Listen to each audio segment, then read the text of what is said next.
to do a quick check on our channels, make sure we're streaming.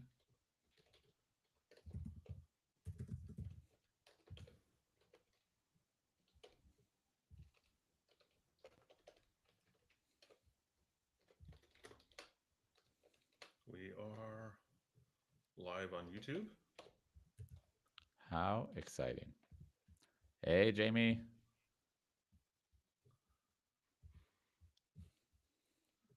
Like we probably won't start 8 on the dot, right? Let's give people a couple of minutes to join. A chance. Yeah. Okay, I am trying to find the live chat. There we go. Hey, I found it. Hi, Jamie. Yes. Hey. How natural.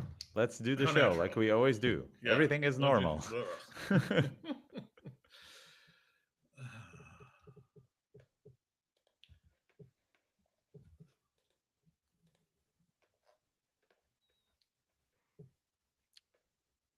All right. Do you have a view, Jonathan, of like how many people have joined?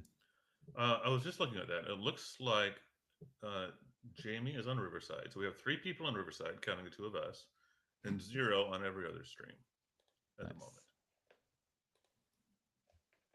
As I was expecting. Yeah. Oh, we're up to 7 now. We have 3 on Twitch and 1 on YouTube. No way. Welcome, everybody. Yeah. All right. So we're just waiting another minute, everyone, letting people join. And then we'll start the show. If you want to ask any questions or anything, feel free to use the chat. We should see it. We saw a hey by Jamie. He did a test run. And he's currently probably opening his network tab and looking at Riverside's API, trying to like create a client to send the next text messages using Go. This tea is too hot. All right. Frederick is here. Hello, Frederick. Welcome. Hey, Frederick. I'm seeing the like normal names of the icons. So it's like, hey, popcorn yellow striped smile. So it looks like a password. And there's Andy. Welcome. All right. How nervous are you, Shai? I'm good. We don't get to tell Filippo to fix all our outtakes this time. We got to do it right the first time. Well, the thing about the live audience is y'all are gonna get a chance to hear all of our little mistakes and whatever. And whoever's gonna listen to the final episode is not gonna hear any of this. This is like behind baseball kind of. You're getting a backstage pass. All right, I think we should start. We have a show to do. Let's do it. Who's doing the intro this time? You did it last time? We didn't discuss that, do we? So it's me. I think it's you, yeah. February 13th. Let me get ready on the media tab, so when you're done, I can. I'm ready. Go. This show is supported by you, our listeners, who are joining in this episode live. Hoo-hoo! Stick around till the ad break to hear more about that.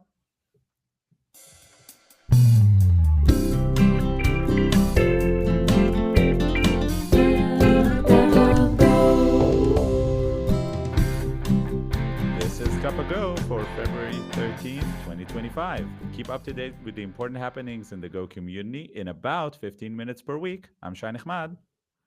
And I'm Jonathan Hall. You feel anything special going on? This is a unique experience. I mean, I've done some live streams before, but never for a podcast. It's our live episode, 100th episode celebration. If you're listening to this offline, well, thanks for listening to the episodes normally. If you joined the stream, hi, y'all. Thanks for joining. Jamie just commented, he's so used to listening to this at 1x speed. Actually, the non-live episode, we record at 2x speed, and then we ask Filippo to cut the speed down in half in the editor. Yeah. So we have a pretty cool show planned for today. It's kind of the same and kind of different. So we have a bunch of news items to discuss. GopherCon Israel is coming up, some proposals, some blog posts, some new blogs on the Go Dev blog. And then we're going to do a break, the ad break, as normal. You might take a few extra minutes just because it's a live show. And then we're going to do the Go 124 release party. They released it yesterday, which was really nice of them. Freeing up all the people for Valentine's Day, right? I didn't get your comment, by the way. That's their motive, isn't it? That's why they won't release it on Valentine's Day. They don't want to ruin everybody's Valentine's by having people go to the Go party instead of with their spouse. Exactly. Their other significant other than the Go tool chain. So we're gonna we talked about a lot of the features that have been planned for Go 124, but this could be your, like, if you don't exactly remember, if you didn't catch these episodes, we're gonna go over the release notes. I'm actually gonna use the interactive release notes by Anton. Maybe you that's my reference. So we're going to talk about almost all of the features, like everything that's worth talking about. And because we have our beautiful live stage audience here with us, like Jens, Andy, Frederick, Giuseppe, Jamie, and probably others, we're going to take questions. We're going to take questions from the audience. You shouldn't have discovered that tab, man, on the app. It's gonna ruin the entire show from now on. It's gonna be fine. So without further ado, let's get started, right? Let's do it. Cool. First up, GopherCon Israel.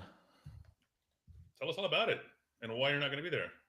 Yeah, so unfortunately, I'm not going to make it to GopherCon Israel. Lucky because it's May in Tel Aviv, and by May, I'm not going to be in Tel Aviv because I'm moving. But GopherCon Israel is always a great event. I know the organizer personally. One of them was here on the show, Mickey, our first interviewee ever, actually. And the team includes some people that I've done other conferences with in the past, like Nachshon Tzameret, who came to Orca to do a show, and Yarden Leifenfeld, who was also on the show. And like people that have organized the conference in the past. So if you have enjoyed the conference in the past, you should expect pretty much the same. The conference is still looking for sponsors. So I think that's the best call to action here. If you're working at a big Israeli company that uses Go, thinking about companies like AppsFly or GetTaxi and all the rest, CrowdStrike, et cetera, please consider becoming a sponsor. There's gold level sponsorship, which really puts you front and center at the conference.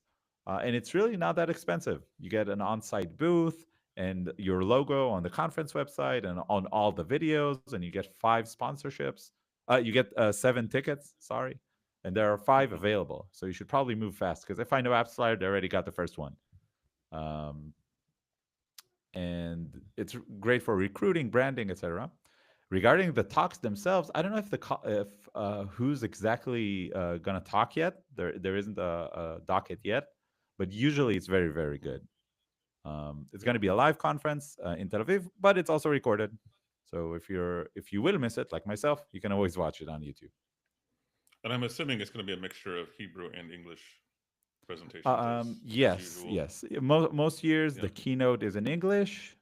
And the rest of the talks is depends on the speaker and what's their preference. Sure. Cool. But most of the talks are in Hebrew, and it's a dual track. Okay. I really hope they do the same this year. All the years I've been, it's a dual track thing. So you have 2 talks and you choose which one to attend, right? Yeah. So you get to you're not just stuck to whoever's talking and whatever schedule you have. If you're not interested in one topic, you can take the other, and they do a really good job of separating them. You know what I mean? So you won't have two topics about the same subject, like web development, on the same time slot. Right. So yeah, GopherCon Israel is in May. Make sure to prep. And if you're aware of other conferences or meetups happening, let us know. We love to announce those on the show. I actually saw that Hanover did their meetup, but it just happened yesterday, and I saw it announced 2 days before, so we didn't have time to mention it on the show. Let us know in advance next time, and we'll mention it on the show. Maybe we can do a daily show. There we go. I don't know if there's enough action going on in Go to do a daily show. Yeah, I don't know if I have enough time, even if there were. Um, all right, let's talk about some proposals. Let's do it. So, Attack of the Clones or something. Um, this proposal has been accepted, and it is the ability to clone hashes, so we can start those clone wars more effectively or efficiently or something. The basic idea, if you're doing a hash, say an MD5 or a SHA-256 or something like that, you basically feed a bunch of data to this hash function that calculates a hash as it's going along.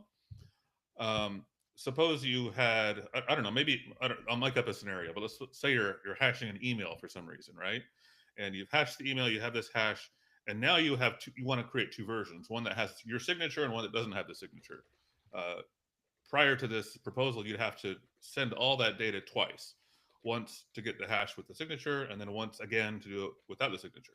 With this new function, you could send this first amount of data without the signature, and then clone the hash, and then feed it more data to get the one with the signature. So if you're hashing duplicate data or partially duplicate data, this will potentially improve your performance significantly. The capability, I guess, was already there. It just wasn't exposed through the public interface. So now it's Hmm. going to be exposed so anybody can use it. In what use case do you copy something like you've already hashed instead of just copying the hashed value? Like if you're only hashing on the first few bytes and then you add some other things to the digest, you can save on some computation. Is that the thing? Yeah, I mean, I suppose this would happen like if you're doing any sort of blockchain type of stuff. I imagine Mm-hmm. um, it's not. Honestly, it's not a use case I've ever needed, or if I have, I've forgotten. So yeah, I don't know exactly the real world scenarios where it's useful. Cool. Uh, Who yeah, submitted it? Filippo Valsorda, who we had on Ah, the the show usual before. suspect. The yes, yes. Cool. So if you use hashes often and you're looking for optimization opportunities, now we can clone hashes. And if not, you can rest easy knowing the people who actually worry and sweat this these details now have a slightly better API to do so Yes. instead of us mere mortals. Um, Jonathan, you work on Gopher.js, right? Yeah, Which I'm one of the compiles to co-maintainers. It transpiles Go to JavaScript. Yeah, not to WebAssembly. not WebAssembly.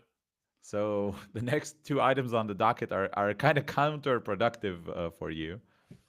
Um, Oh well, I can see why you say that, but so but actually, the original author of Gopher.js is the one who added WebAssembly support to Go. So they're closely related projects. You could say Gopher.js was the training wheels for adding WebAssembly to Go. oh yeah, yeah. So that makes sense. Um, what I was sort of my experience with WebAssembly was I just tried to write a single web page using Rust and WebAssembly using yaw, and it was Mm-hmm. very very cool technically and very unproductive compared to like how fast I could whip up stuff with like React, which I know pretty well. um, Mm-hmm. and then I dropped it, and that was like 4 years ago. It seems like a lot of people have been doing WebAssembly since then for like myriad uses. But this is the first like production enterprise SaaS example that I've seen that makes a lot of sense. It's Dagger, Dagger.io. So Mm-hmm. just a comment from chat here. Why did you replace Jonathan with a talking pixel? Bring Jonathan back. Uh, Is my video frozen? It wouldn't surprise me. it's not frozen. It's just It's just bad. it's Prince of Persia levels of quality, right? You look rotoscoped and then That pixeled and sounds then really laid on. bad. It's actually kind of retro in a cool kind of way. I'll take your word for it. Yeah. So Anyway, I'm on a bad network connection here. I apologize. uh, so Dagger replaced the React frontend with Go and WebAssembly. Mm-hmm. Now I know what you're thinking. Oh my God, everybody like they how do they have time? What's the benefit? Whatever. Jumping to the end, they have a paragraph in the blog post called "Should you do this?" And the answer is generally no. right? The answer is generally they do not recommend making front ends in Go. There are some serious limitations on that they had to like deal with memory usage because you have a limit of a hard limit on WebAssembly applications, 2 GB, which I wasn't aware of. And what Mm-hmm. Dagger does is like display large traces, whatever. Um, but it's a very interesting blog post where they sort of dive to what's the main reason. The main reason for them, which I think is very different for a lot of other companies that have like an admin hub or a web UI interface for the users, is that Dagger have um, a terminal UI as well, terminal UI offering for their product. The Mm-hmm. terminal UI offering is written in Go, and the front end is written in React, was written in React, but they did Yep. exactly the same thing, right? Mm-hmm. Also, they had performance issues. The web UI couldn't keep up with all the data it had to process, which again is kind Okay. of an edge case. Most web pages just display some text, right? A chart if they're Yeah. really ambitious, a few images. Mm-hmm. Um, but they represent like super complex events and traces. That's like their whole thing. Yeah. Um, and it's like a pipeline that you run, with their like function calls and modules and blah blah pipelines, and it's like pretty complicated. Um, so the big reason is they wanted to have a single code base that does all this interface work, um, and they had to fix some they had to figure out some stuff to de-risk the project. They're going through it here in the blog post. But the most interesting part is that apparently WebAssembly is slow at parsing large amounts of JSON. I think this is Mm-hmm. related to what we discussed about with like JSON v2, right? Yeah. Mm-hmm. Do you remember a Probably. few episodes ago you mentioned that really large JSON objects are slow to Go because of In- a reason? Indeed.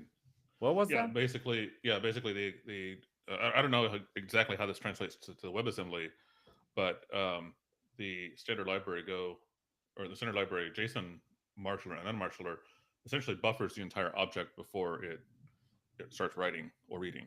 So if you pass in a gigabyte of JSON, it reads it all into memory before it starts parsing it, basically. Hmm.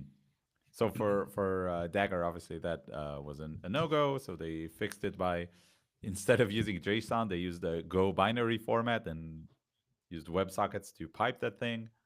Um, and they used some React libraries that they still want to use. So they connected the npm to their Go, which I assume is kind of ugly, but it did work.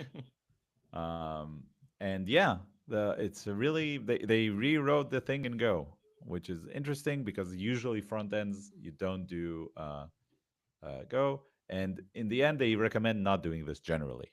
When should Right. you do it? Well, let me ask you first. Like you haven't read the blog post yet. Like, Mm-hmm. what's the use case where you could come, for example, to one of your clients and say, "Hey, I recommend you rewrite your front end in Go." I think that's the correct choice. It'd be very rare circumstances. The main thing would be if you had Go libraries that you needed to run in the front end, that there wasn't a reasonable alternative uh, in JavaScript. That would be the main thing I would think of. I suppose, So like you mentioned, some corner cases around performance and stuff that wouldn't jump to mind as the solution. yeah, for sure. They they say that if the UI is very complex and React doesn't scale well for it, then you should do Go. If you have a team of very strong Go engineers, and that's everybody you have on your team, Mm-hmm. which tends to happen in like very like if you have a very topic centric company. Let's say you have a very AI research type company. Everybody there is going to know Python and just Python, right? Because that's what they did in their academic career, and that's it. Um, so it makes sense to do the backend in Python, even though there might be technically like more standard or better options, just because that's who you have. So Yeah. they're saying everybody on our team is a strong Go developer. So we decided to do it the front end as well. And also standardization, right? If you do the same thing exactly in your backend language and your front end language, the same display, right? The same view. And they did that Mm-hmm. because they had a terminal UI. So if you're in that circumstance, I would actually reach out to them. They have a Discord as well. So you could probably talk to them and like, hey, should I do this?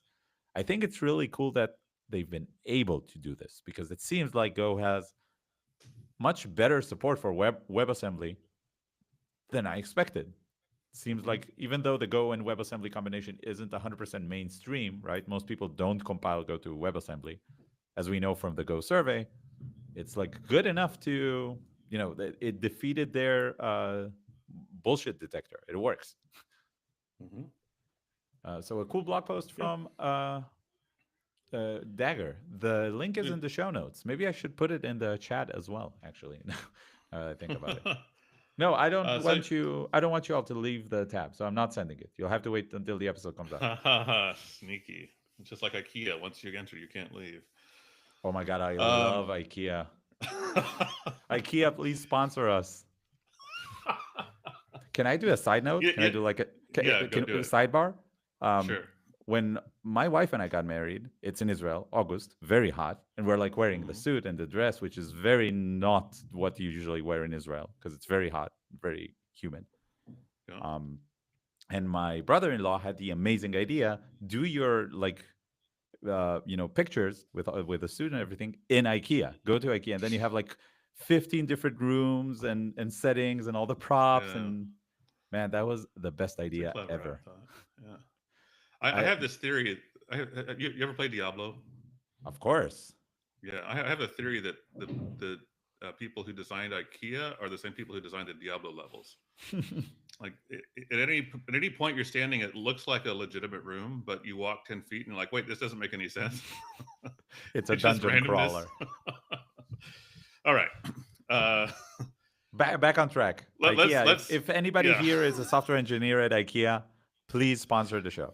Back to even just Swedish meatballs. We don't need money. Just All right, so let me try the segue here. This is the part you never hear on the live show, where like, okay, what's the segue now? I Okay, so talked you about mentioned, WebAssembly, and yeah. we So wanted you to. mentioned in that article they talked about making calls into some other React libraries and stuff like that. Mhm. Historically, that has been one of the strong reasons to prefer Gopher.js over WebAssembly, is because it's much easier to do that with Gopher.js. Because Gopher.js transpiles into JavaScript, you literally are running JavaScript. You can call JavaScript functions and vice versa. So your Go code can call JavaScript functions. Your JavaScript functions can call Go code. Well, now that's less of a benefit for Gopher.js compared to WebAssembly, because with 1.24 they've added this new Go directive. You can add, it's called Go Wasm export, which effectively exports a Go function so that other WebAssembly code can call it. And there's a blog post that just came out today from the Go team by Cherry Mui. I'm not sure how you pronounce that name.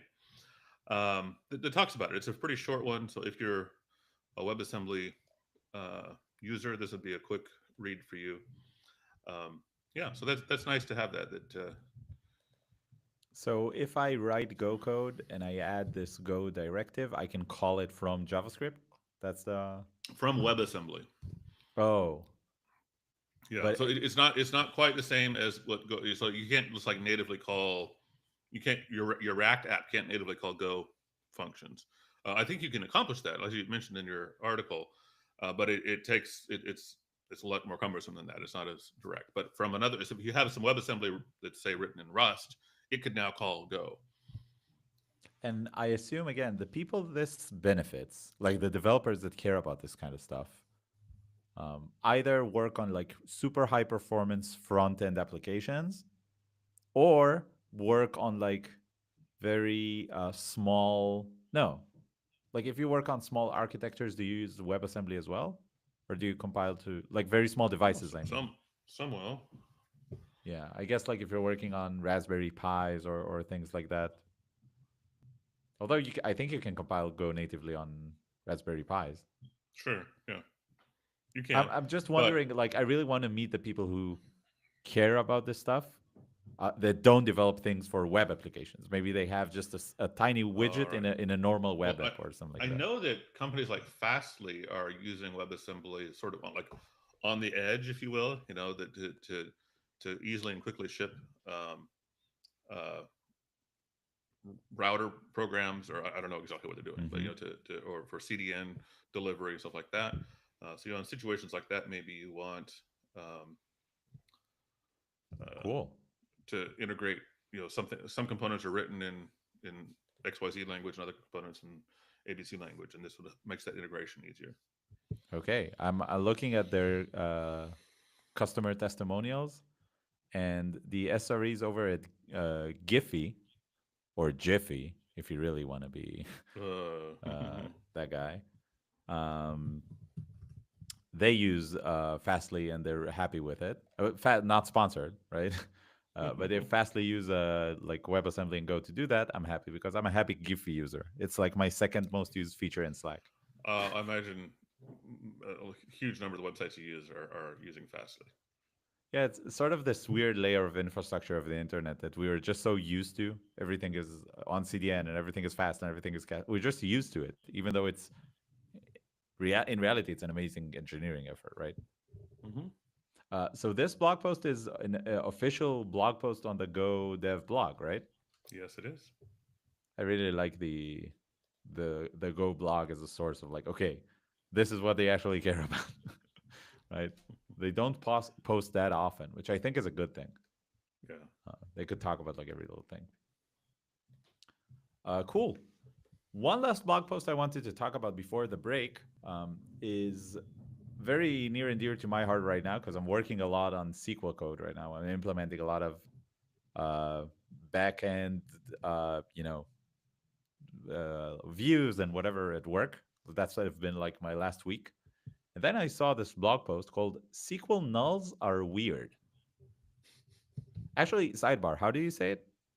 Do you say SQL now that I think about it, right? I usually say SQL. Okay, so you are weird as well. Uh, it's SQL. um, so this blog post is not about Go, and I want to be upfront about that. It's about SQL only. But the reason it popped like into my feed in the when I searched for Go stuff is because the person who wrote it, Raymond, works on like two Go projects, a company called Convoy IO, which is like a webhook thing, webhook gateway, and another project called LightQ, which is a task queue over SQLite in Go. Okay. Yeah, so you can create like a queue Yeah. over your SQLite server, Mm-hmm. which I imagine is very lightweight, and you can embed the SQLite into Go, and like you can build pretty cool stuff with it. It's a very small, like very clearly a small test project, not a real thing yet. Um, but this blog post goes into the fact that nulls are distinct values in SQL. Did you know that? Mm. Yeah. I mean, How? Null because I've equals tried it. 1 equals 1 is true. 1 equals Yep. 0 is false, and null equals null is null. Yeah. You have to do distinct from, at least in Postgres, you have to do this. Uh, like A is distinct from B, or if you want to compare nulls that way. Yes, but the thing is, if you insert two like the unique rows, but you put null in one of the values, it Mm-hmm. will let Mm-hmm. you do that. Right. Right. I was like blown away. Um, it was very puzzling to me and actually was relevant at work at the moment. So whenever I have a blog that's as relevant as this one, um, and it popped up on Hacker News and whatever. Uh, it's a good blog post if you work in databases right now, like me, and then you remember that you have to add these like partial indexes to deal with it, or a generated column or something like that, like something that is not nullable in reality. You basically add wherever you would put null, you put like something that looks like not a real value. Right. Right. Case in point, today I ordered an appointment for like to get my passport renewed for the flight. And then it had like add it to your calendar, and then I clicked on it, and then it said meeting for object.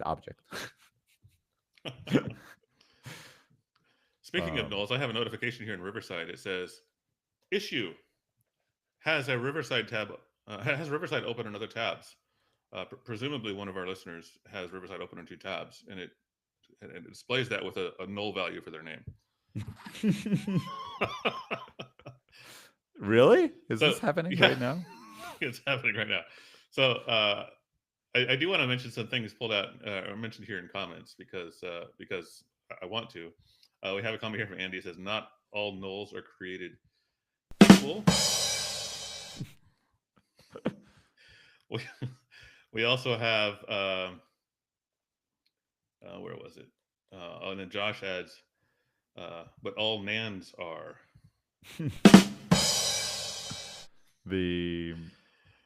I'll just say all nulls are empty in their own way, but every initialized value is different, right?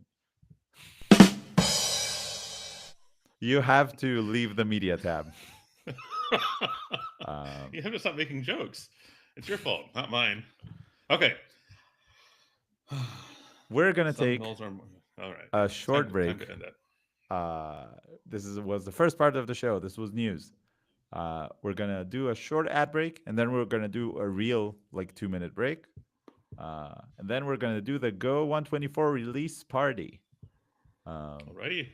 But before all that, obviously we have a lightning round for you. With lots of stuff to talk about because let me bring that media tab back. Sorry for chiding you so much. Lightning round.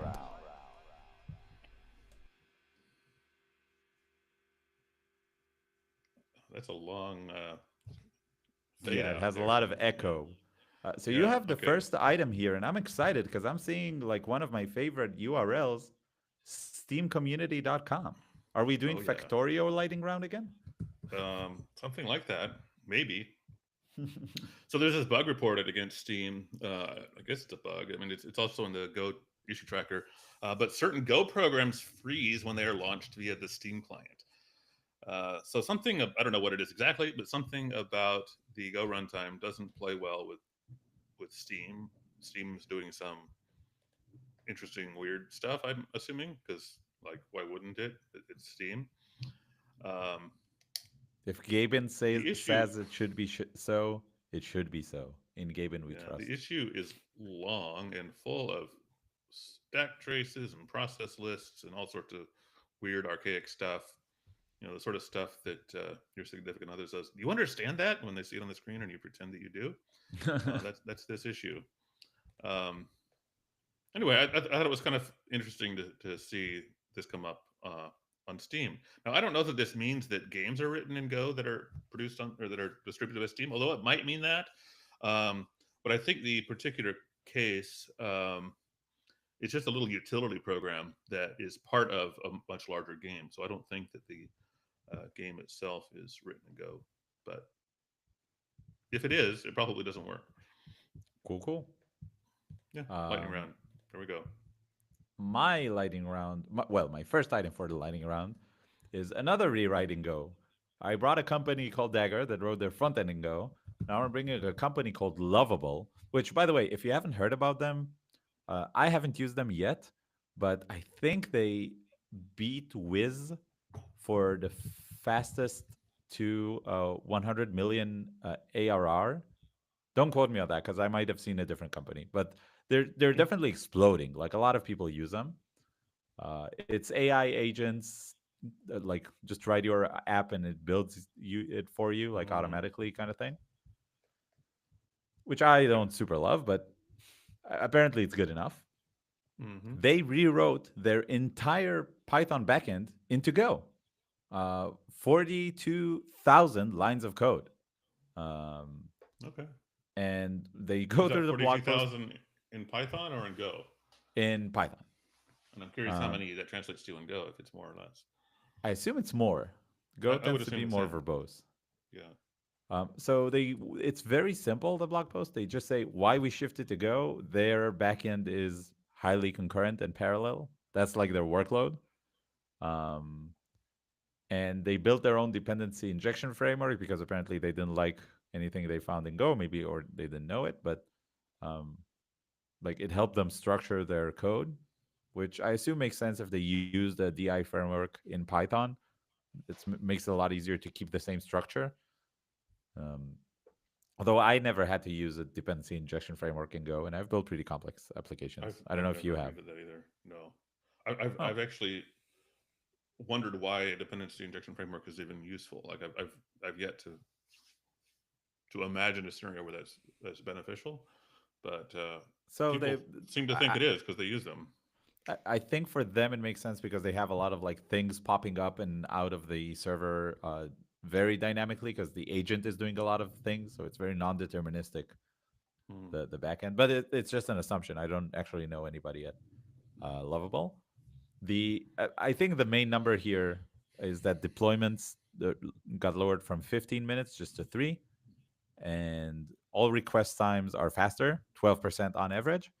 And most importantly, and if there are any chief financial officers listening or someone who's on cloud cost, they reduced their server instances from 200 to just 10, Wow.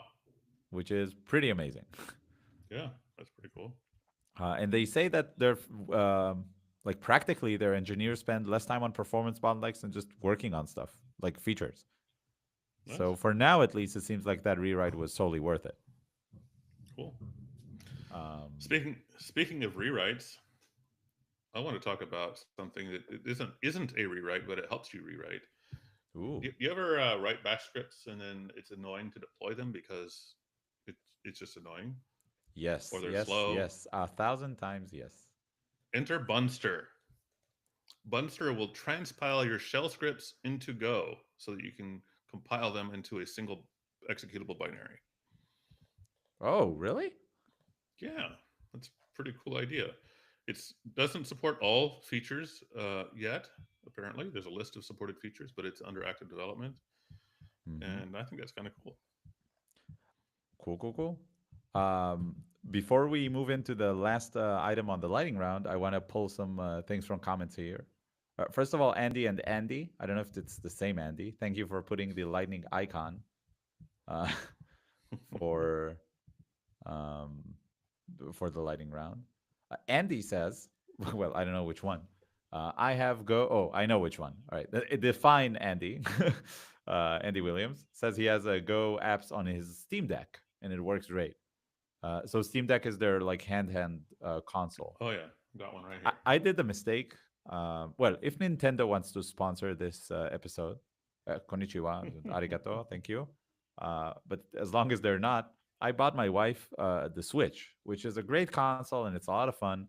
But then they announced the Steam Deck like a week after I bought it, and I was like, uh, uh, Surely there's a refund a period. You could have taken it back. yeah. But she likes the Switch, and also I bought some Oh, games. So, but it's a okay. good. Actually, we discovered it's a good platform for our child. So it's good for like I'm really building on it for the flight, right? Um, So we've settled the question who Andy is. Andy tells us that Andy is me. So we've got that settled now. they're like nulls. They're all the Andys are unique. They're all unique And and they're all the same at the same time. yeah, and Frederick is saying that he assumes the Go code is 3 times as longer uh, because of if error is different from nil. But I don't know Um, if this is just yeah. signposting for the question mark proposal. I don't know. He I've might been be doing some lobbying. JavaScript lately, and if I try to do JavaScript the way I do Go, that is check every function call for errors, it's like 10 times bigger than Go because you have all these try catches all over the freaking place. It's a Yeah, it's not a lot of fun. And talking about working in JavaScript, I've been doing backend Go. I've been doing backend JavaScript, TypeScript. That's what I'm doing at work right now. Um, and I stumbled upon this project. It's actually trending on GitHub. Uh, There's a project called NVM Windows. This is a lightning round, so I'm going to keep it for 10 seconds. Jonathan, do you know what NVM is? It lets you run different versions of like Node or something, doesn't it? Yes, it's Node Is that the Version right one? Yeah. Manager. Yeah. Like Okay. if you have like two projects, let's say your front end is Node 20, but your backend is already upgraded to Node 22, you have to change all your shims, right? Same Yeah. as Python virtual env. So you can use pyenv to manage your Python versions or UV if you're already upgraded. So same Mm-hmm. for Node. It's standard for me. It's standard procedure for every Node project I work on. I put the NVMRC file there, and then I'm not worried about versions. However, apparently Mm-hmm. for Windows users, which we know on this show we have, like on the Go community, we have quite a lot. Uh, they don't have NVM that works. NVM is not for Windows. So there's a project Mm-hmm. called NVM for Windows, who was trending this week. There's a new release that came out on January 1st. We kind of missed it, um, and the fix was very very funny for me. It's fixed for users who want to install on a drive other than C. Oh, Do you remember right. like dealing with all that stuff, all that nonsense in Windows, I drive do. letters and com Yeah. objects? Ugh, And those weird backslashes. yeah. Anyway, so there's a project called NVM for Windows. If you use NVM in your own Windows, go check it out. The people who are working on it are working on a full-time like company environment manager kind of thing. They even have a LinkedIn. So if this is a real problem for you, consider talking to them. It's Author Software on Twitter, which I found very interesting. That it's such a real problem to manage Node versions that you need a whole company. But yeah, it's kind of a pain in the behind. And your last item is Yeah, about this is just Chi. a Chi. Everybody remembers Chi, right? Some of you might still be using it. Chi was my go-to HTTP router until 6 months ago. When And 6 months ago, 1.23 was released with the new improved serve in the standard library. So I've actually migrated 2 or 3 projects for clients off of Chi since then. But Chi recently released a new version, 5.2.1. The only change in this is they dropped support for Go 1.14. Well, Go and 114 until 119. up through 119. Yeah. So they finally implemented a like policy of which versions are we going to support, and they decided to support the last 4 versions. So not really big news unless you're running an old version of Go and need new features from Chi, then you're going to be stuck. Yeah. There I'm is curious how many one people. last I'm there just is one curious how many last people. rewrite. Sorry, Sorry. There is one last Filippo, edit that out. yeah. Hey, Filippo is on the chat right now. Filippo, can you edit us live to not stumble over each other's words? Um, so there is one last rewrite that I just want to tease, and we'll talk about it Ooh, on the next episode. okay. The ASDF rewrite. Uh, Ah, yes. I'm just teasing it. We'll talk about it next week because I'm very excited about that one. We mentioned a lot of stuff related, like the NVM thing, which is you probably use SDF to run NVM and writing Bash scripts using Bunster and all that. But that's for next week because we don't have time. And then related to that is the QWERTY rewrite called Dvorak. Where's that sound effect now? No! Don't do that. Sir, step away from the vehicle, sir. All right, that's okay. that's all we have for you for the I lightning think round. it's time for an ad break. Yeah, let's move to a quick ad break. Yeah, let's do it. Okay, I need that media back again. Where is it? Which media do we use for this? Is it the outro? Oh, I didn't give you one, so I'll just do I'll do that. bam da da da. Okay. Welcome to our ad break. Welcome. How smooth was that, guys? I feel like since this is a live episode, I should be more like, you're listening to COPOGO radio on all your 5 gigahertz or 2.4 hertz Wi-Fi connections. Traffic looking good today on Docker Hub. Not too many crashes on Docker Hub. If you're pulling, keep pulling. But let's do our actual ad break. Okay. Thanks a million to our supporters on Patreon, who, by the way, dictated the date of this show. Um, that's the only poll they had open. But yeah, we have a lot of people in our audience, 40 people. Um, Jamie, Sager, David, Jose, another David, Dave Cheney. Oh, Dave Cheney. Nice.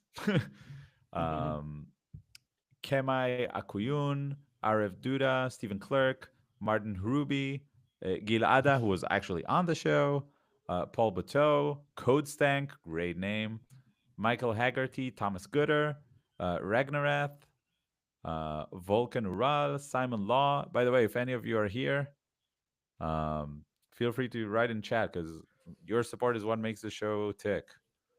Rob Prentless, Charlie TC, Adelina Simeon, who was on the show and you should buy her Oh books.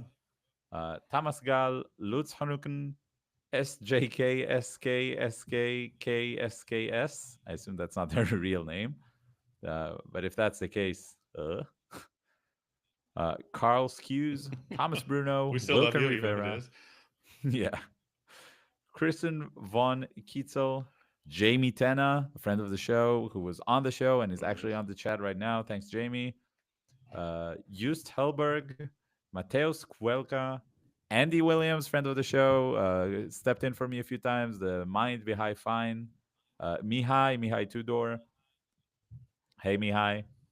Uh, Robert Burke, Jens Hillingsil. I don't know how to pronounce these Nordic letters. I'm sorry.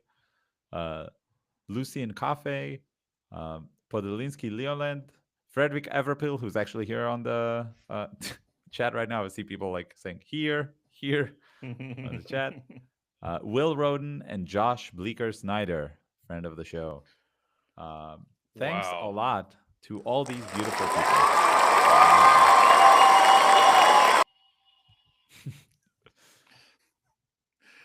We never did the And full run through, right? no, yeah, and thanks for reading those names, so I didn't have to because I'm terrible at this pronunciation too. Jens is not happy with my pronunciation. Yeah. I'm sorry. Um, this show has ran for 100 episodes. We Yeah, started it this is our 2 years 100th. ago, just based on Jonathan sending some like phishing messages in a Slack we were both in over 2 years ago at this point. Yeah, a little more because we haven't done We've every single been, week. yeah, we've done almost every single week. I think we missed like two or We took a three break off episodes. each summer, I think. Yeah. So yeah, Um, yeah, went through some like and we kept doing it even through some hard limitations, like when I was away for 3 months draft, or you moved countries to the yeah, states and we had to change the recording time. uh, yeah. but I don't know about you, this is very very fun. I agree. Yeah, it is And fun. one of the reasons it's fun is because I get to learn a lot about Go from you, which is nice. And I learned uh, from you too. We learned from each yeah, other. you mostly get to teach me, let's be honest here, right? But No, I mean you taught me quite a bit about, especially the security related stuff. There's a lot yeah. of insights there that you have that I don't know about. And imagine that's the things I can tell you about. um, but one of the main reasons that it's fun, other than the fact that I'm learning, is the support of our Patreons and our listeners. If you want to join this beautiful community, you can reach us at cupago.dev. That is cupago.dev, where you can find links to all of our stuff. Our Gopher Slack channel, which is where most of the uh, like community uh, chat is going, where we, for example, gave the links to this live episode and ran some polls and people post some cool stuff. Um, it's Kebab Case, cup-o-go. Um, you can email us if you're not into Slack or any of our social media links. We totally get that. I'm trying to cut down on social media a lot. Just email us at news@cupago.dev. That is news@cupago.dev. A little bit inside baseball. It's actually only Jonathan reading these emails. So if you want to shit talk me, that's a really good address to do so. If you Oh want to yeah. be like, you have to replace that. And you only see the ones I share with you, so Yeah, for sure. You have a yeah, full yeah. editorial control on that. If you want to support the show, like the beautiful Patreons we mentioned before, you can do that. You can also buy some swag. You can the people on the live stream can see my beautiful Cup of Go hoodie and our nice Cup of Go Nice mugs. mugs. Although non-canonically, I think we're both drinking tea right now, right? Yeah, we are. Yeah. But just to be fair, it's like 9 p.m. here, and I want to sleep at some point. And it's almost 2 p.m. here, so yeah, it's not coffee time anymore. If you don't want to buy swag or support the show financially, that's totally okay. A great way to support the show is to leave a review on Spotify, YouTube, Apple Podcasts, or just wherever you listen to your podcasts. Well, to this podcast, and share the show with a friend, a colleague, a co-student, just wherever you meet other gophers. Maybe if you're planning to go to GopherCon soon, just share the show and spread the word. I think we would have made it to like 20 episodes if nobody joined and nobody listened. But since so many people joined and listened, recently we passed 100,000 downloads, and so many subscribers, people talking to us, 100 episodes, lots of milestones. It's a lot because other people are listening, and we're like getting this positive feedback from the community. Did I miss anything on the ad break checklist? I don't think so. I think we're we've good. done enough ad break. I think we should move on to the release party. Let's do that. I guess you can run the intro. Is that where we do the intro music? Yeah.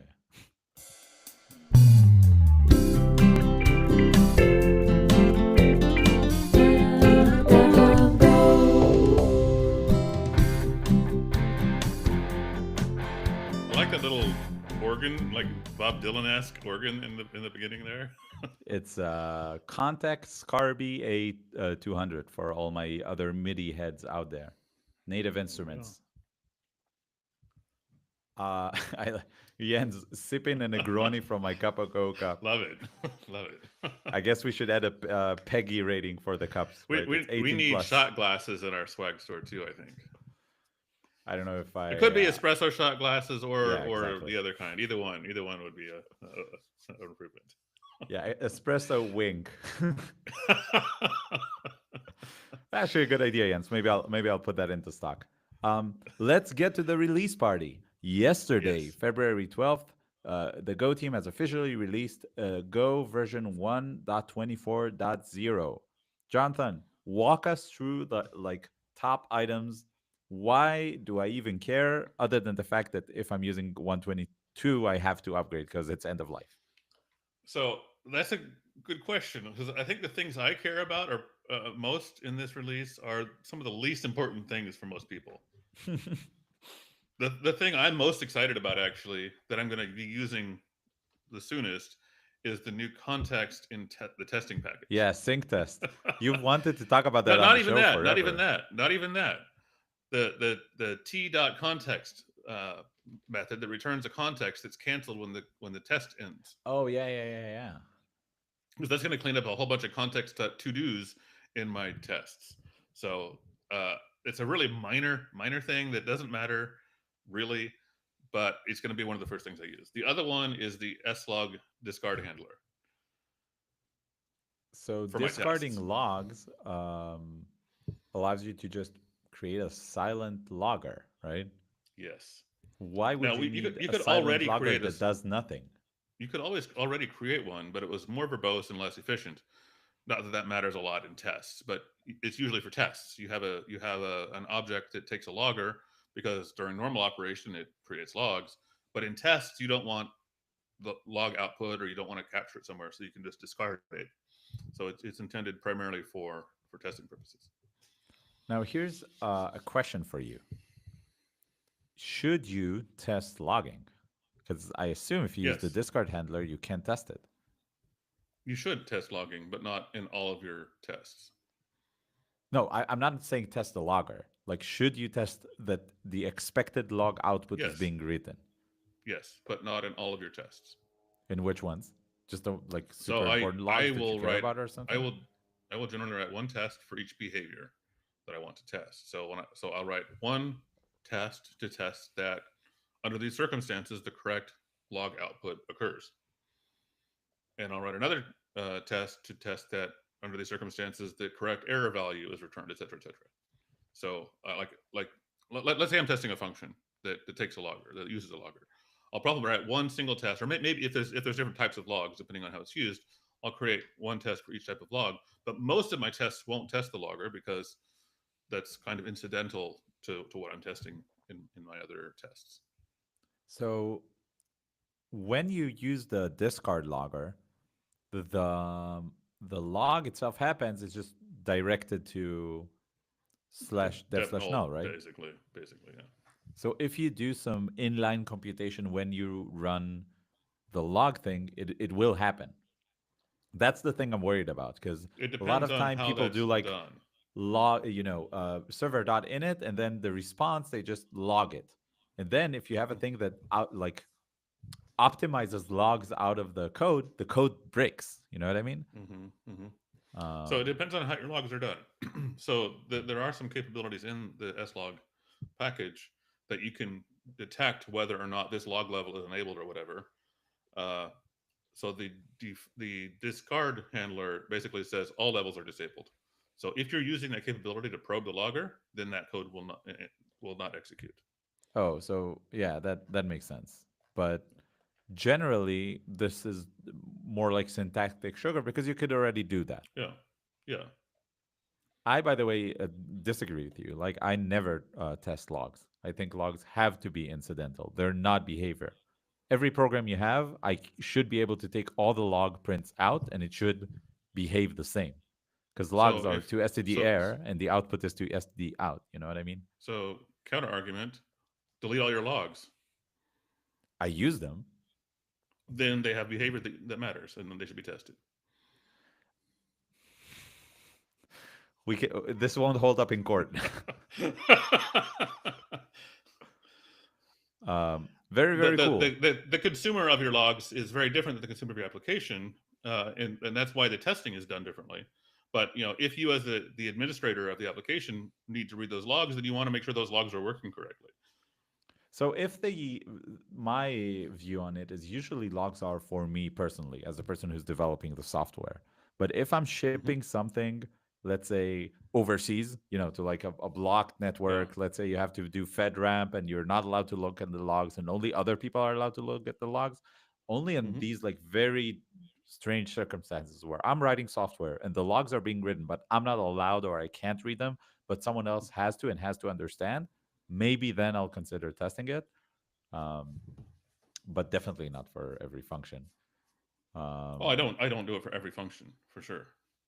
anyway, the omit the like discard logs thing is I've implemented this literally in every project I've worked on. Right, you start a test, then you have like a flag for the test of like, wait, I'm trying to debug, but I don't like I can't be arsed to open the actual debugger.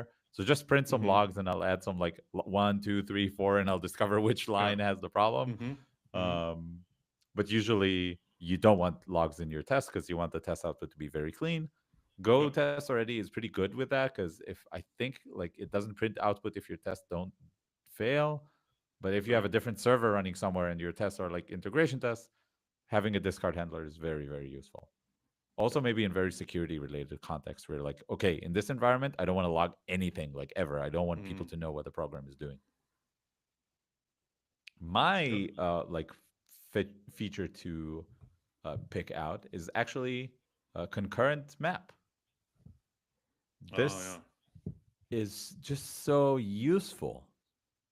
Every time I have to reach for a map implementation, every time I've had to reach for a map implementation in Go so far, um, you know what? Let's stop here for a second. Philip obviously cut that out. We're in a live episode. Uh, this part of the show is like an interview with the people on the in chat, and they are saying some things. Yes, Jamie we should talk about those. is saying that logs are operational data. I don't know if that's argument for me or for you. I'll take that one for me because the rest agree with you. So I want to have like at least 1 point. You want to read I mean, some of the? I agree with that too. They are operational data, but operations are important to the program. I think going on to what Dwayne says next, if you get a bug where something isn't getting logged that should be, don't you want to test for that to make sure you don't regress? And I think that yes, it's operational data, so the considerations are different, but there's still important considerations that deserve to be tested when they matter. That's fair. That's fair. Um, I the what Frederick says is very close to what I did, which Mm-hmm. is testing the logs for sensitive information, um, and like very specific expected keys. So you don't test every log or every whatever.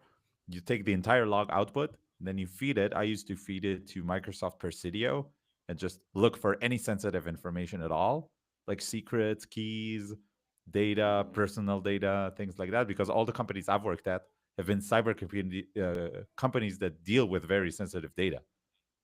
So you don't want to accidentally, when you read that data, log it somewhere, and then your promise to the customer being, "Hey, I don't store your data persistently. I do all the processing in memory." Right? Mm-hmm. Um, you in reality you break that promise because you log it, and then your logs are shipped to like somewhere that's very persistent. You store them for like, I don't know, 12 months on CoreLogix or your Splunk Yeah. server or whatever. Yeah. Good comments from the peanut gallery. Thank you, people. Anyway, my feature to pick out is concurrent map. So the implementation of sync map has changed to uh, a better one. If you're into comp sci and you, I don't know, you're grinding lead code right now, it's a concurrent hash tree. So you should go read the code because someone's going to ask you to write it on a whiteboard soon.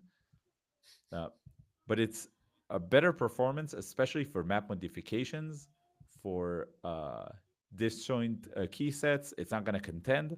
So if you have like 5 threads updating your map at the same time, they're not going to lock on one another because the Mm-hmm. maps are laid out in a way that makes sense, that allows like different threads, different go routines, sorry, to talk to different parts of the map at the same time, which sounds now obvious, but clearly it has a lot of edge cases, very difficult to implement. Unlike Mm-hmm. the t.context one, which I think is one of the simplest pull requests you could read Yeah. on Yeah. this release. This one is like super benchmarky, algorithmy. I have to admit I don't fully understand the code, and if someone asked me to implement it right now, I wouldn't be able to. Um, I really like the fact that it doesn't perform better on every benchmark. So it's not strictly better, right? Yes. Right. Right. So I love that. I love the fact that it's not strictly better. There's a Um, trade-off. Oh no. yeah, there is a trade off, but nearly on every single benchmark, it's better. You could go read the specific benchmarks, but honestly, I think you'll be good just choosing the right one, choosing the default one. Mm-hmm. Um, and you And can, by the way, you can that. disable the new implementation. Like if you actually have the need for the old implementation, you can disable it by disabling the like Go experiment flag, Mm-hmm. which I really liked as a feature for a release. And All that right. closely relates to the other, the general performance improvements. The blog post here says that in general, CPU overhead has been reduced by 2 to 3% across many benchmarks, and this is a big part of it. Can you So that's show cool. me another language that gets upgraded for you, and you just get like very reliably on every single release between single to double digit performance improvements just by upgrading the toolchain and doing nothing else? We had profile guided optimization, right? That Yeah. improved everything. Then we had, including compile times. I think 2 releases ago, we also had a really big performance improvement on. I don't remember what exactly, but I remember it was there. This release, it's the maps. You just Mm-hmm. upgrade and you get better software, which is so rare. Usually, most software I upgrade gets worse. Yeah. Yeah. I love that for us. All right, what's your next one? Well, I want to hear from the audience what their favorite features are. So while I'm talking here, drop in the in the chat what your favorite features are, and we'll pick some of those to talk about too. So the I think one that needs to be mentioned is the new Go tool command. Um, that's one that I was initially very excited about. because it's such a pain in the butt the way it works right now, where you know to lay out the problem for anybody who's not familiar. Um, if you have a Go tool that you use, let's say to generate some code, like maybe SQLC or something like that, Or where O you're OAPI Cogen. Just throwing it sure, out there. yeah, No yeah. relation or no money being handed to me under the table by the chat members right now. But anything like that that you use typically in a Go generate, um, uh, it uh, It is a it's a dependency. hassle. It's a hassle. It's a dependency, but it's not a compile dependency, right? Hmm. It's not part of the compiled output. So the you want to tag a version, so you're always sure that everybody on your team is using the same version locally and CI and during builds. So you have to create this. Typically, the typical solution is to create a file that isn't actually compiled into your code somewhere. So you create like a tools directory with a tools.go in it, and you put the dependency there. That way, go.mod picks it up and everything, but it's not compiled in anywhere. But there's nothing in go.mod that says this dependency is a tool rather than something else. The go tool command uh, is supposed to solve that. Hmm. Now, side note, I'm not familiar with this interface, but I just saw a little pop up from Jamie trying to call in to talk about Go Tool, and it went away before I had a chance to accept. If you want to try that again, Jamie, we'll give it a shot and see if we can have you on here to talk about that, because you wrote a great blog post about this topic. So I'd love to have you on. Let's try this. I don't Ooh. know how this works. Ah, nice. Oh, hi, Hi. Jamie. All Hey. right, let me do the Frasier thing. Hey Jamie, I'm listening. Yeah, like as you mentioned, I was also very excited, and like my blog post was very excited about it. Mm-hmm. But I am still a bit disappointed. It's not quite as nice to work with. In particular, like I get it, but the reason you have to do go tool and then the module path to actually invoke a tool means that you can't just say like go tool lint. It's go Mm-hmm. tool github.com slash blah blah blah blah blah blah blah slash command slash blah blah blah, and it's yeah not quite as handy as it um, could have been Yeah. originally. I Yep. think the Go team is very like the Go project is very much crawl, walk, run, right? You already have a like final thing in mind, but there are 100,000 people who will, well, maybe 10,000 people who will use this feature in the next 6 months. And then for 125, we could like introduce all these improvements based on the survey feedback, etc. This is a very UX kind of thing. It's not like the maps where straight performance improvements, blah blah blah. Like it's no question. Like maybe other people have great justification for using Go tool, GitHub.com, blah blah blah blah blah, right? But I thought you just run Go tool and then your tool like Stringer or going like is that not the case? So you have to use the full module input path, Oh no. which yeah, and so that's the thing. Like yes, in the future maybe they will add aliases, and that will drastically reduce that, and then that little bit of the awkward developer experience will go away. Um, Yeah. but at least right now, it's not. So, yeah. I feel like it's a step in the right direction, but it's a really awkward step, and I haven't yet decided if I'm going to use it or not. I probably will, but kind of reluctantly. I think a really good uh, reason to use it that Frederick, well, I think I saw a comment from Frederick right now on the chat that a really good reason to use it is because it's going to be in the Go mod file. Um, Dependabot could like or any other supply yeah. chain security stuff could they don't wouldn't have to parse like go build tags for things, which I think no vendor offers today. I would be very surprised if like Sneak or any of the companies I've worked at, like security companies, parse build tags in source code to find tools that you rely on. That's going to be pretty difficult because you don't have the full module path there. There, you just have like whatever local path it is for whatever company you're working on, right? Mm-hmm. But now, Dependabot or Sneak or Orca Shift Left or any of these offerings, could just read the line and say, hey, this is deprecated. This has been discovered as a supply chain attack. Remember last week with bold DB Go? Like, if you used it as a tool and not a compiled dependency, now they could see it. And so, kind of. In fact, like, I'm wearing a Renovate t-shirt, not necessarily for this. But I was working with the Renovate maintainers to look at what it would mean to add support to GoTool to Renovate. And due to the implementation of it, and the fact that it is just in your Go mod, but there is a new tool directive which subtly changes things. So, like when you are going to update that dependency, so say for instance you've got OAPI CodeGen as one of your dependencies, not at all sponsored, but yeah, to get that in there. So that will come in as an indirect dependency in your go.mod, and then there will be a tool directive which also has a dependency on that module. So by default, lots of tools don't update indirect dependencies by default.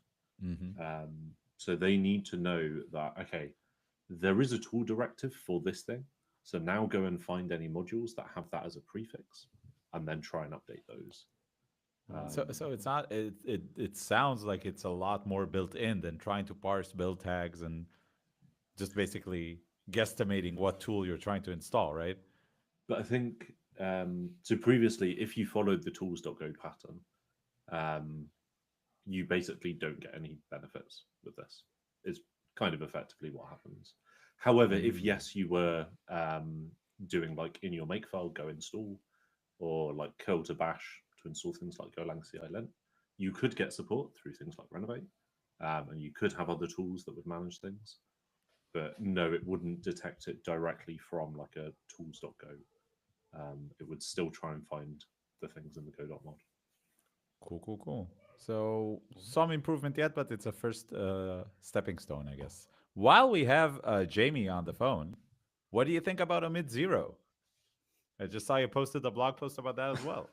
Yeah. Although I don't know how impressive it is to find a blog post of you about something, because we're like celebrating our 100th episode. You're like at 1,100 blog posts at this point. Like, what haven't you blogged about? Well, and someone rightfully so took the mick out of me for posting another very excited post about Go 124. And I think I've kind of found that posting something like this is a great way of getting it upvoted in loads of places, because everyone's like, yeah, this sounds really good.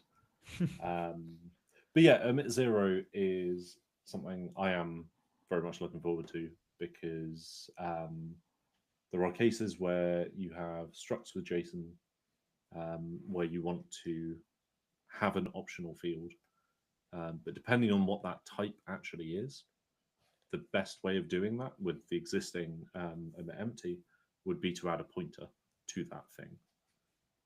But that's a little bit painful to then work with, especially if you've got nested things.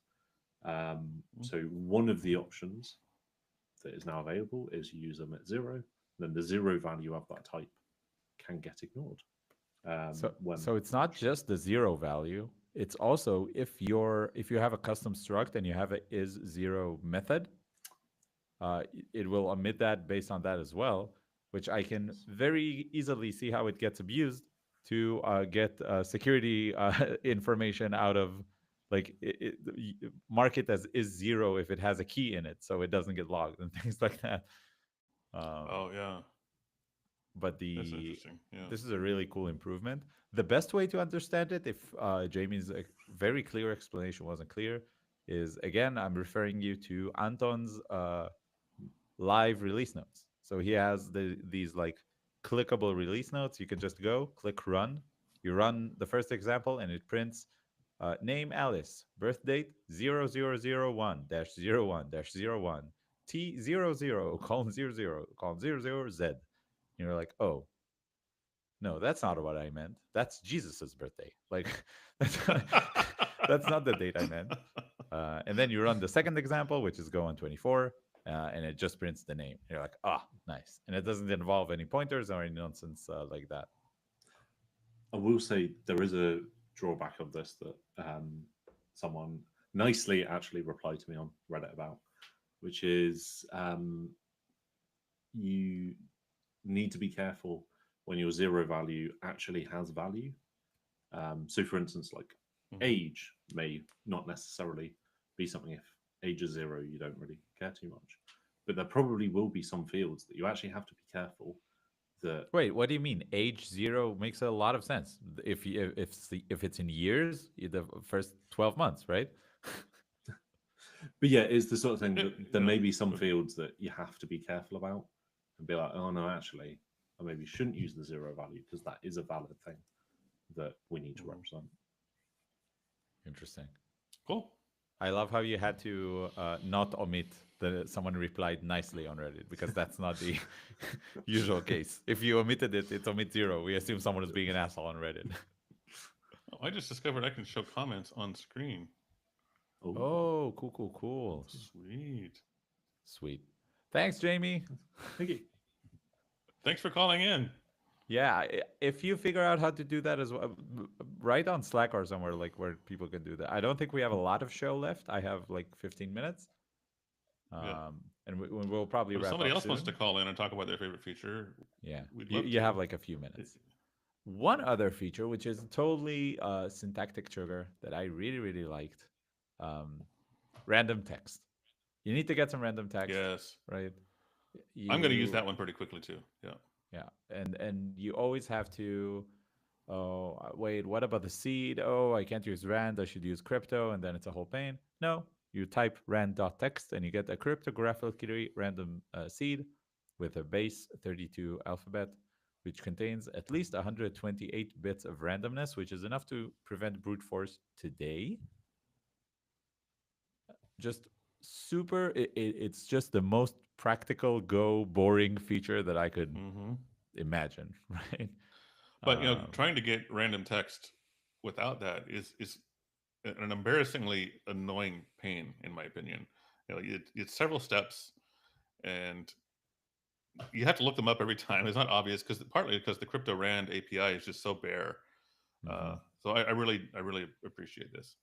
Yes, and on that note, there's a lot of new crypto stuff, which we won't go into in this party, because the people who already care about it, they already celebrated, right?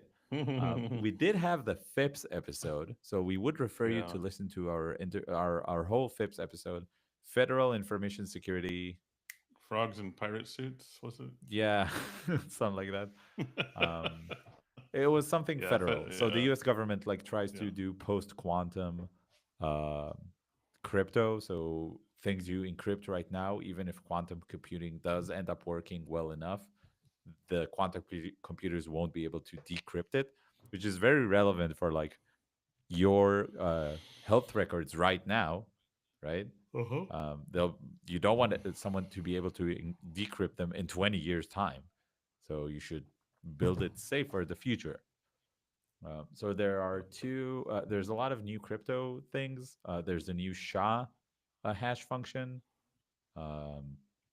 There's HMAC-based extract and expand key derivation functions and other things.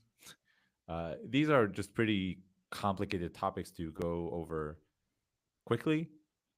I think if you're really into encryption and this is relevant for your work, then you should definitely read it. If you're just trying to convince someone, like your boss or whatever, that Go is a good pick because it's secure, you can just say, hey, the new release has FIPS flag, and you can just turn on that flag and boom, you get the certification. Which if you've ever worked in a company that tries to sell to federal government, you know it's a huge deal. Huge deal. Any last part of the release you want to celebrate? Well, I want to pull out a comment here from Frederick. Let me see. Oh, sorry. Go ahead. Yeah. Let's see how this works here. Is it showing on the screen? Show on the screen. There we go. It's another tool-related one. Go test now has a -JSON flag, which will output JSON formatted test information.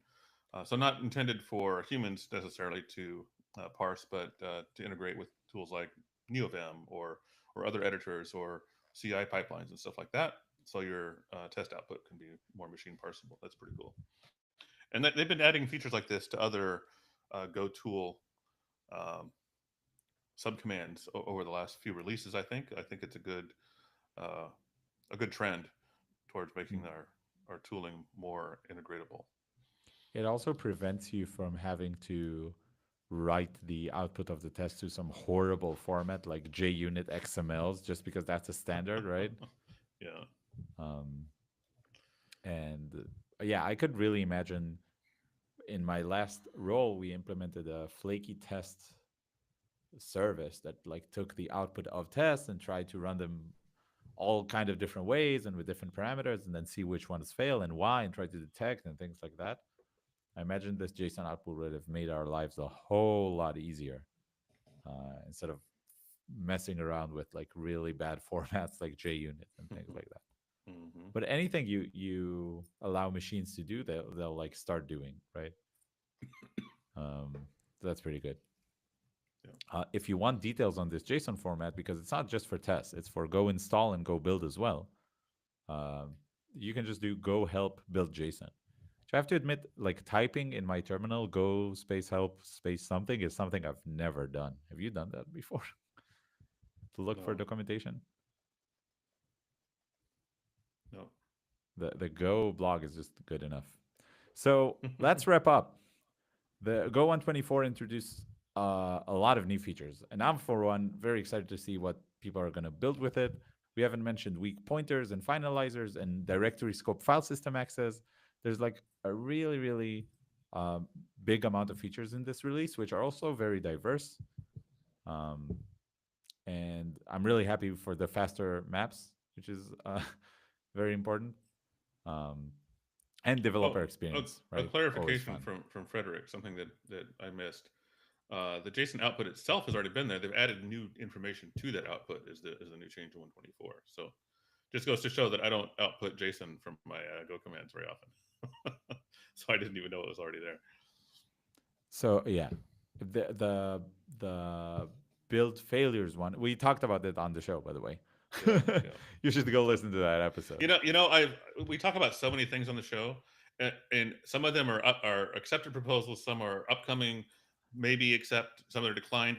I honestly forget which features exist now and which ones might exist and which ones will never exist. And I've actually found myself trying to use features in my coding that have not yet been approved or approved but aren't implemented yet.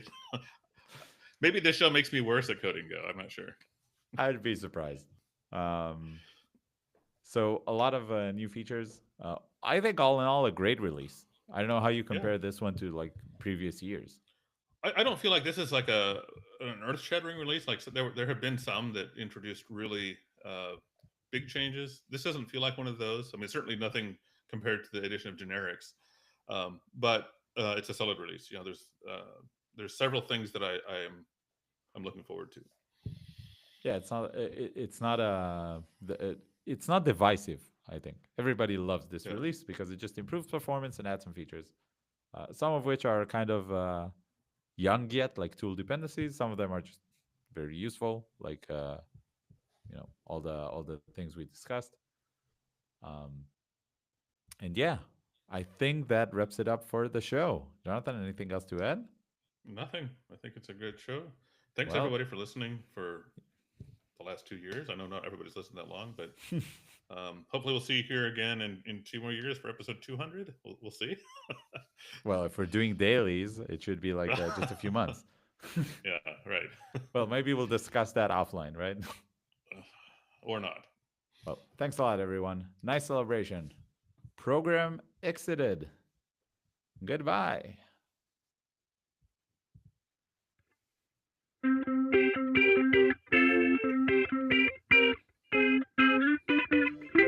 Program exited. Goodbye.